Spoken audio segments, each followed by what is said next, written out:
Okay, so this is part 2 of that immune system and virus discussion that I had started. I was not quite finished with that. So here we go again.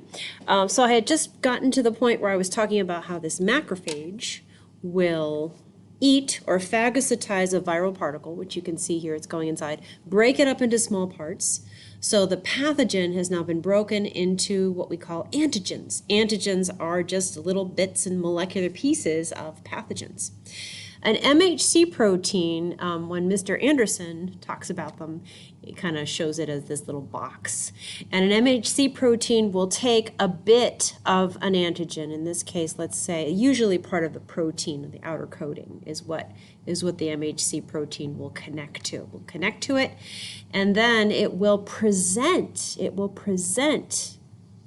that bit of antigen to the outside of the cell. It'll go and fit itself into the membrane and kind of go, okay guys, look, I got something here, it doesn't look good, can someone come do something about it? Come on over here and take a look at this doesn't look good, come deal with this.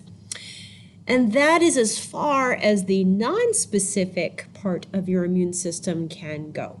It'll cause inflammation, it will try to keep things out in the first place, but once things get in, it will send a bunch of blood to the place, a bunch of macrophages to the place, it'll start killing things, anything that looks shady, no matter what it is, in the same way. That's why it's called non-specific. Now we get to the specific part of, right? So the next part of your immune system that's going to happen is called the specific part of your immune system, specific immune response, right? And this is where we get into T cells and B cells. These are the worker part of your immune system that will be much more specific and be more paying attention to the molecular structure of the antigens that are coming in and how they can beat those antigens and pathogens at the molecular level, right? Very specifically.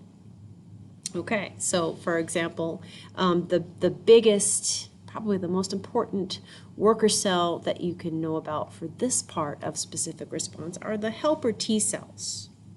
Helper T cells are going to be, Mr. Anderson kind of draws them like this with sort of these things sticking out of them there. They have surface proteins just like anything does. And their surface proteins are related to what types of antibodies they can make, okay? And antibodies are the happy ending of all of this. That's where we're trying to go, is we're trying to get antibodies made that are going to go back to this pathogen, the live pathogen, and cover it and make it unable to infect you and hurt you anymore. That's what the antibodies are for. So a helper T cell like this one, right? A helper T cell is another white blood cell that has some kind of shape up here, right? And there are millions of different helper T cells in your body. And only one of them is going to be able to fit this particular antigen and get activated by it. So when you are infected with a flu virus, you are feeling those symptoms. You're feeling that first response, that inflammation, that fever, all of those very uncomfortable symptoms, until the specific helper T cell that fits the antigen that your macrophages are presenting is finally found. There's only 1 out of 1,000,000 cells in your bodies floating around, a helper T cell floating around, that has the right shape to get activated by whatever antigen is being presented there. Okay, so let's say it gets activated, right? Let's say that that's the right one. The 1 in 1,000,000 finally attaches to that little red antigen being pointed out, and it's activated, right? If it's activated, it will go to, it will tell B cells to make antibodies that are specific to this pathogen. Okay, so then the next question is, what in the world is an antibody? Very happy that you asked. So, what is an antibody and how does it work? What's an antibody? An antibody is a specific protein. It is a protein. It is a specific protein made by white blood cells, right? By T and B cells that are able to interfere with pathogens,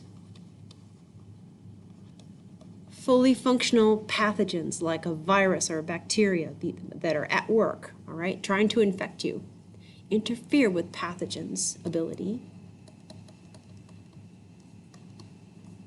to infect your cells. The structure of antibodies is really weird. This is the basic structure of an antibody. It kind of looks like this. Mr. Anderson is going to show you also. There are, I mean, it looks like some sort of weird Pokemon unknown, right? It doesn't look, I mean, this is, it looks like a cartoon character.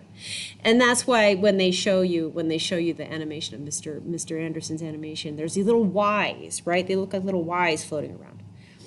What you need to know is that we learned about proteins in your biochem unit. Remember that proteins are just strings of amino acids, aren't they? This is just kind of a very unique type of protein. That's all this is. So if you look at the black lines, these black lines that I've drawn, these lines, if I were to show you, a really, really close-up of what these black lines are, these are chains of amino acids that are rather linear. So I'm drawing these little red dots here. Let's say that each red dot is an amino acid in a chain. It's a polypeptide chain. So all of these lines are just made of strings of amino acids, right? That's all they are. Okay, and amino acids that actually were the information to make these proteins is actually in your DNA. So the information for making these antibodies is all, you're born with it. It's already in your DNA. And each little helper T cell or B cell that's floating around in your system has the ability to make these antibodies. They're just not going to bother making them unless the pathogen shows up that you need the antibody for. So antibodies are proteins, and this particular protein is made of, let's count, 1, 2, 3, 4 different polypeptide chains, right? 4 different polypeptide chains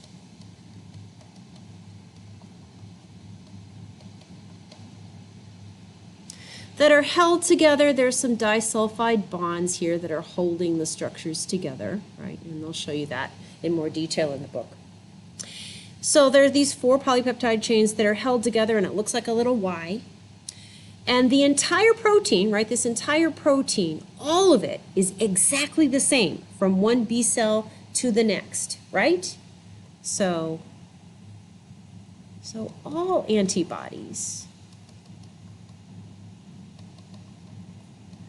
are identical, right? Except for one little piece of them, except for 2 small variable regions. Variable regions. I'll show you, I bet you can predict where these would be. The variable regions, I'm going to make them in, let's see, something. We'll just make them in red. Okay. The variable regions are like right here, and right here. Those are the regions where the polypeptide amino acid chains are a little bit different. The only places, right there and right there. Those are variable regions. And just like on an enzyme, right, where an active site has a specific shape for a substrate, these places are the specific shape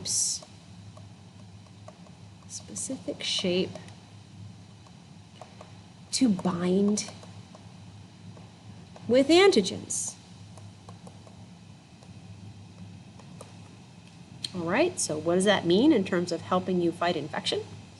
As soon as those helper T cells, the right helper T cell is chosen, right, that has the ability to make the right antibody that's going to connect to your bad guy, then your bloodstream is going to fill up.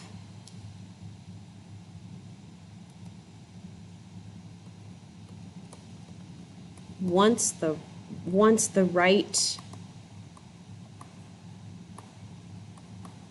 helper T cell is activated.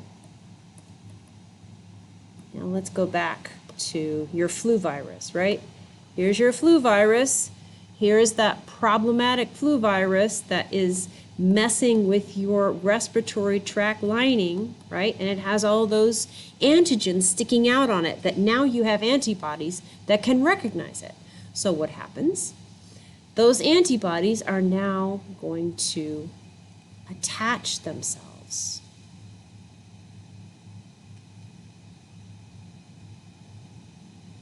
The variable regions on those little Ys are going to recognize that protein. Oh, that fits right on my little variable spot there. And they're going to clog up the ability of that virus to connect with your body cells and keep infecting it.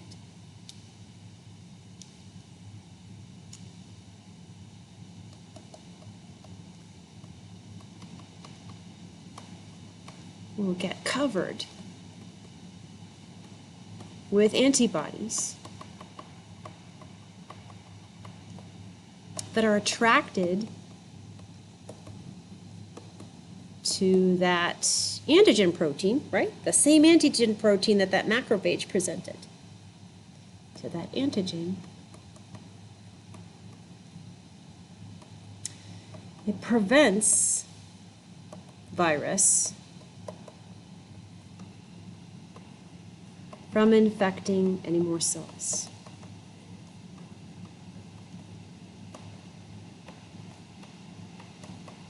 Okay, we don't have very much time left, but in that time, what does a vaccine do then? How does a vaccine work? A vaccine is usually a part of a pathogen that's already been ground up into bits. A vaccine does the work of your macrophage for you without you having to deal with the live pathogen at all. So a vaccine is either a weakened pathogen or a pathogen that's been ground up into its molecules, so it's already down to bits and potential antigens. And that's what's injected into your blood. It's an injection of antigens, right, which are bits of the pathogen rather than live virus. So it triggers your helper T cells to go ahead and do their job without triggering all of the symptoms and the infection and the inflammatory response that you would get if you also had live virus floating around. So that's how that works. So that's an example of a specific immune system dealing with a virus and a very brief explanation of vaccine. And I hope that was helpful.